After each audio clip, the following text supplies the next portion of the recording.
Hello everyone, आज हम नया डेटा स्ट्रक्चर शुरू कर रहे हैं। इस डेटा स्ट्रक्चर का नाम है क्यू, सिंपल क्यू या फिर ऑर्डिनरी क्यू। इसको तीन नाम से बुलाया जाता है। क्यू के बारे में आप सभी जानते हैं। क्यू का मतलब होता है लाइन यानी कि सीक्वेंस। आपने देखा होगा Q of people at a bus stand. आपने देखा होगा Q of people at a railway station. किसी सुपरमार्केट में भी यदि आप जाते हैं तो वहां पर भी आपको क्यू देखने को मिलती है। तो क्यू के अंदर जनरली 1 बाय 1 सीक्वेंस में एलिमेंट्स आते हैं। सबसे पहले क्यू की डेफिनेशन समझते हैं। Queue is non primitive, linear, static और dynamic and homogeneous data structure. आप याद कीजिए डेटा स्ट्रक्चर का चार्ट। डेटा स्ट्रक्चर के चार्ट के अनुसार यदि आप ऊपर से लेकर नीचे तक देखेंगे तो आपको पता चलेगा कि Q non primitive data structure है। Why it is non-primitive? Because it is derived from primitive data structure. Primitive data structures का use करके हम Q data structure डिजाइन करेंगे। It is a linear data structure. Linear यानी कि यहाँ पर elements sequence में store किए जाते हैं। It is static और dynamic यानी कि Q data structure static भी हो सकता है। Static कैसे होगा? जब हम उसे array से बनाएंगे। और dynamic कब होगा? जब हम उसे लिंक लिस्ट से बनाएंगे। So it can be either static और dynamic and it is a homogeneous data structure यानी कि एक क्यू के अंदर सिमिलर एलिमेंट्स ही आते हैं।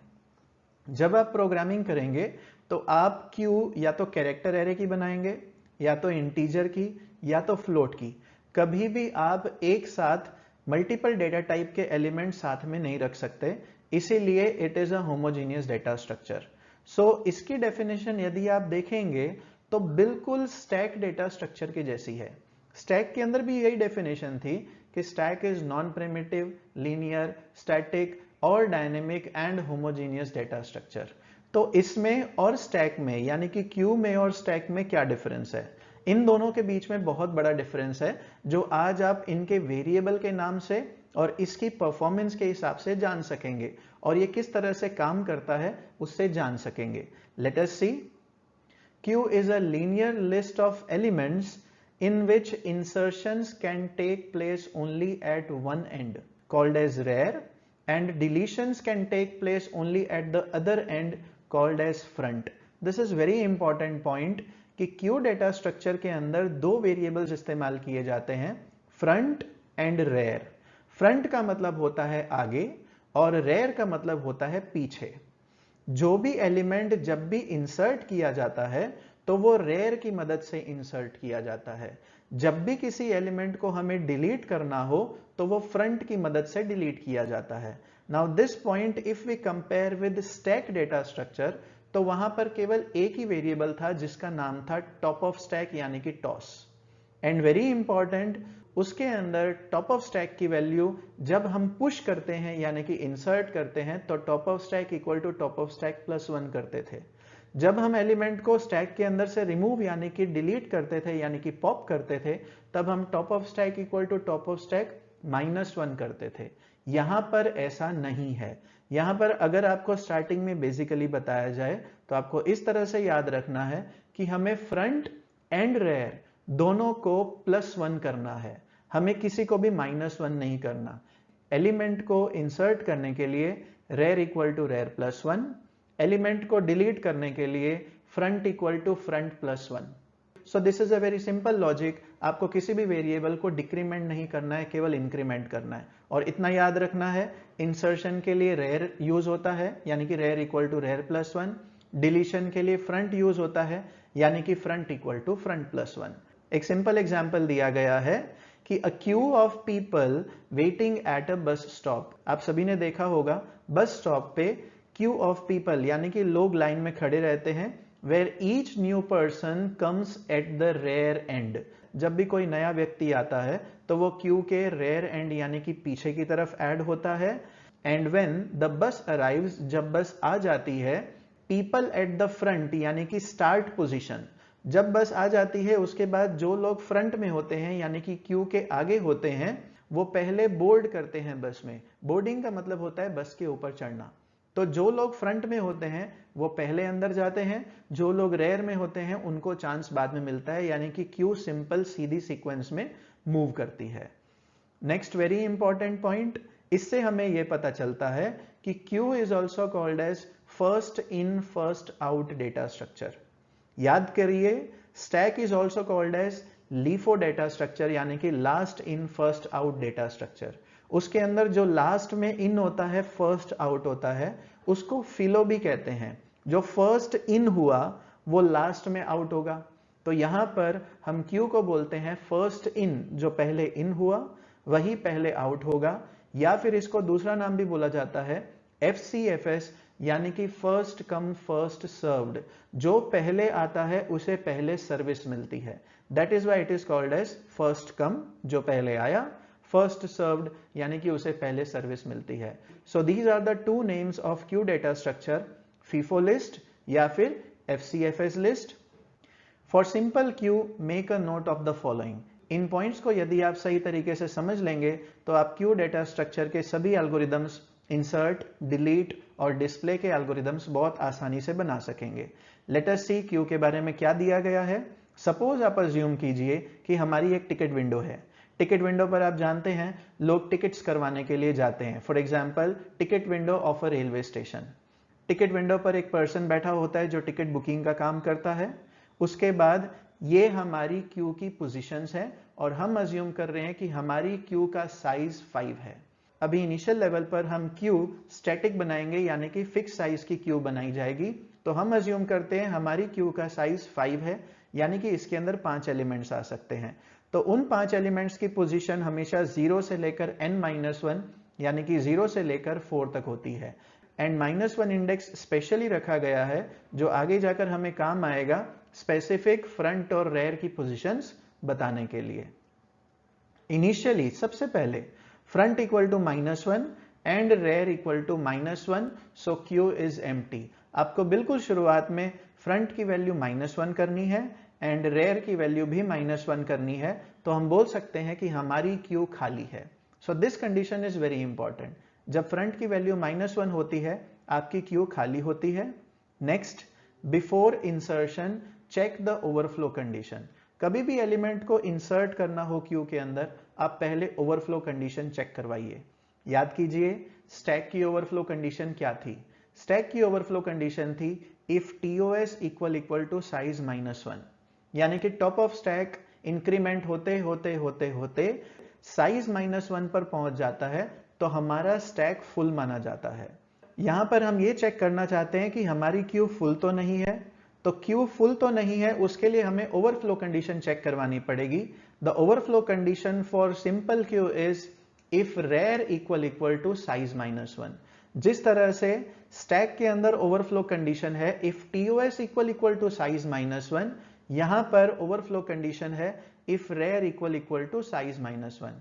याद कीजिए बिल्कुल शुरुआत में बताया था कि हम रेयर की मदद से अपने एलिमेंट को इंसर्ट करेंगे। तो हमको चेक करवाना है क्या रेयर बढ़ते बढ़ते बढ़ते साइज -1 दैट इज 4 तक तो नहीं पहुंच गया है। अगर रेयर बढ़ते बढ़ते बढ़ते 4 तक पहुंच गया है तो हमारी क्यू फुल हो गई है। तो this is the overflow condition of simple queue if rear equal to size -1। अगर ऐसा है तो आपकी क्यू फुल है। यदि ऐसा नहीं है तो आप रेयर की मदद से एलिमेंट इंसर्ट करवा सकते हैं। तो रेयर की मदद से एलिमेंट इंसर्ट करवाने के लिए रेयर इक्वल टू रेयर +1 करवाइए। तो रेयर आपका एक आगे बढ़ गया एंड सिर्फ पहली बार for the first time only आपको फ्रंट इक्वल टू फ्रंट +1 करना है, which is very important. Starting में आपको फ्रंट एक इंक्रीमेंट कर देना है, यानी कि फ्रंट -1 पे था उसे हम 0 पर लेके आएंगे। इसके बाद आपका एलिमेंट क्यू के अंदर आ गया। तो अब इससे यह पता चलता है कि front will always be pointing to the first element in the queue, यानी कि फ्रंट कहां पर पॉइंट कर रहा है, क्यू के फर्स्ट एलिमेंट पर। और इसी तरह से rear will always be pointing to the last element in the queue. अभी हमारा फर्स्ट एलिमेंट और लास्ट एलिमेंट एक ही है, तो फ्रंट और रेयर अभी 0 पर यानी कि फर्स्ट एलिमेंट पर पॉइंट करते हैं। अब हम नेक्स्ट एलिमेंट सपोज इंसर्ट करवाना चाहते हैं, तो अगेन ओवरफ्लो कंडीशन चेक करवाइए। Before insertion check the overflow condition if rear equal to size -1, यानी कि क्या रेयर साइज -1 यानी कि 4 है।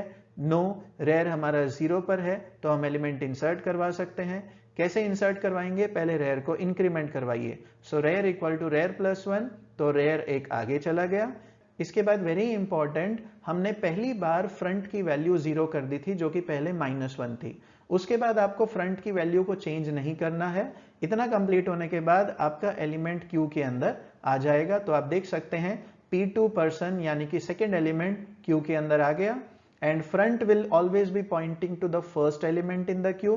तो आप देखिए आपका फर्स्ट एलिमेंट 0 पर है and rear will always be pointing to the last element in the queue. आपका लास्ट एलिमेंट रेयर यानी कि 1 पर है।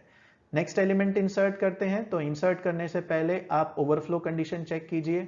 ओवरफ्लो कंडीशन क्या है, if rear equal to size -1, तो रेयर की वैल्यू है 1, 1 इक्वल टू 4, साइज -1 यानी कि 5 - 1 दैट इज 4, तो 1 equal to 4, no, condition is false. Condition false होने की वजह से अब आप rear equal to rear plus 1 कर सकते हैं। तो रेयर आप देखिए 1 पर था, रेयर अब 2 पर आ गया।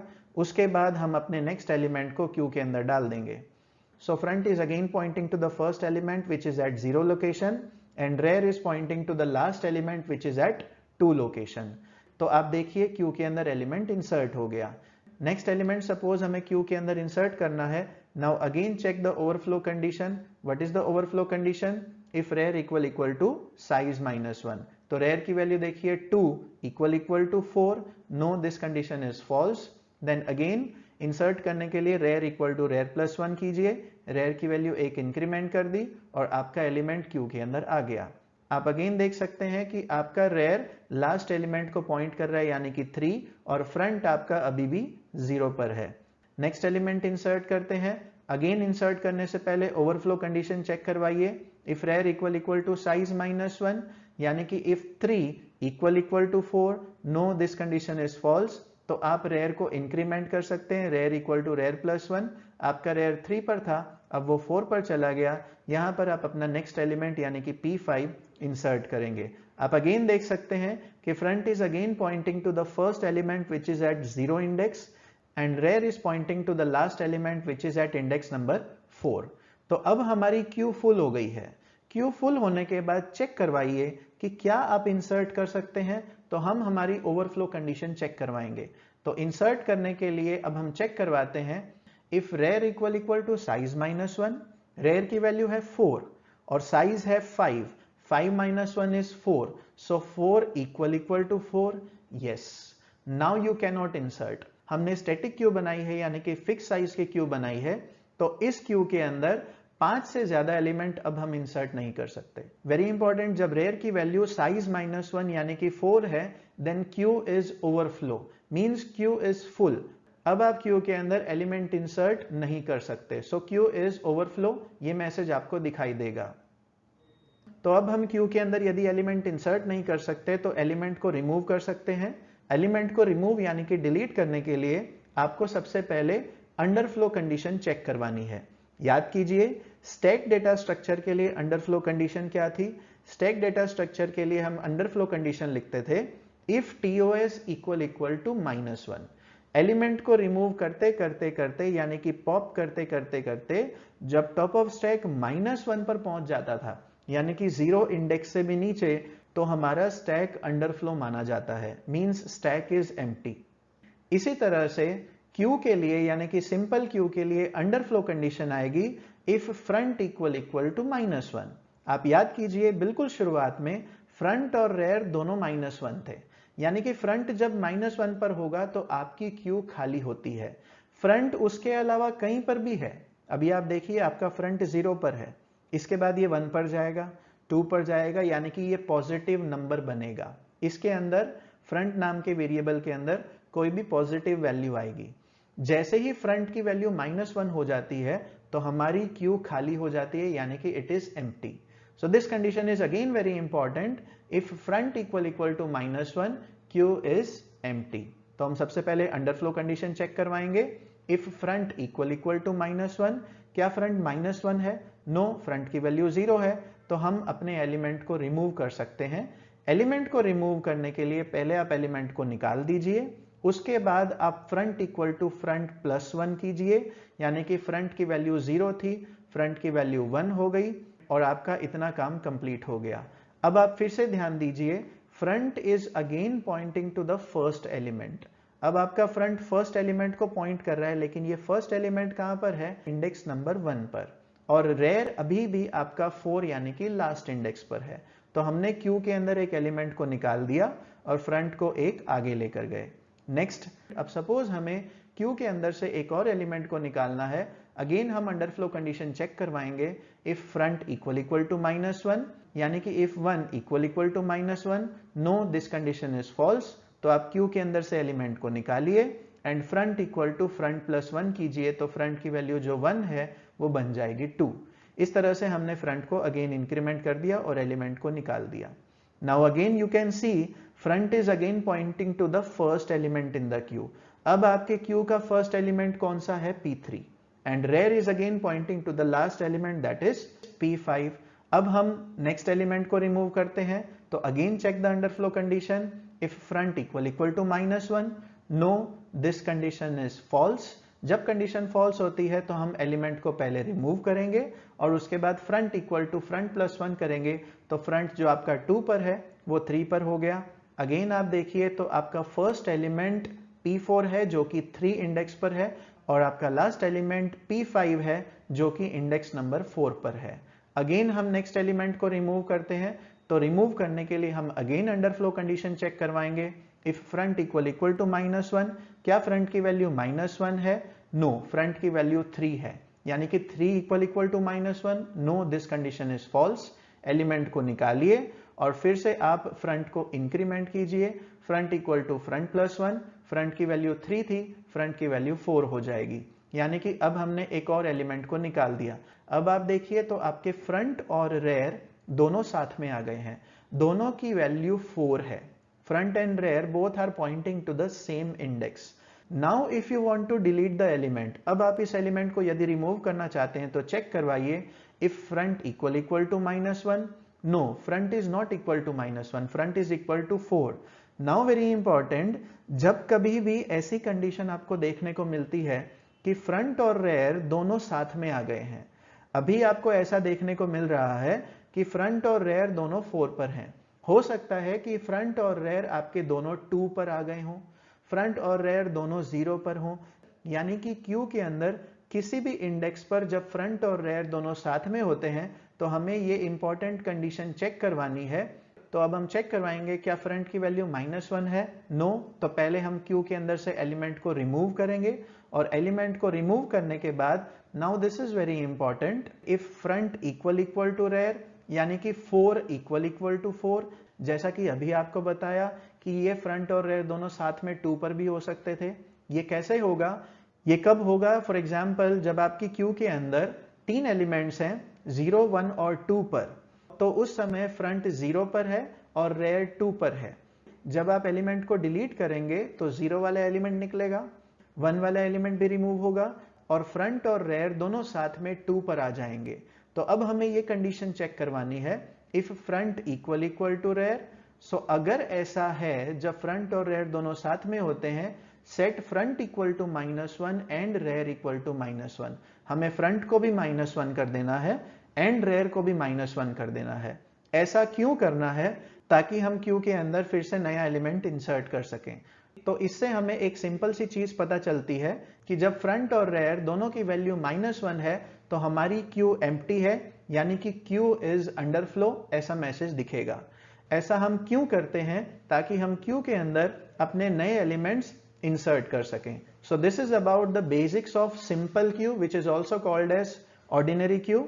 नेक्स्ट वीडियो में हम देखेंगे insert, delete and display algorithms for simple that is ordinary queue, and along with it we will also see the program to insert, delete and display the element from simple queue. Thank you so much. Thanks for watching the video.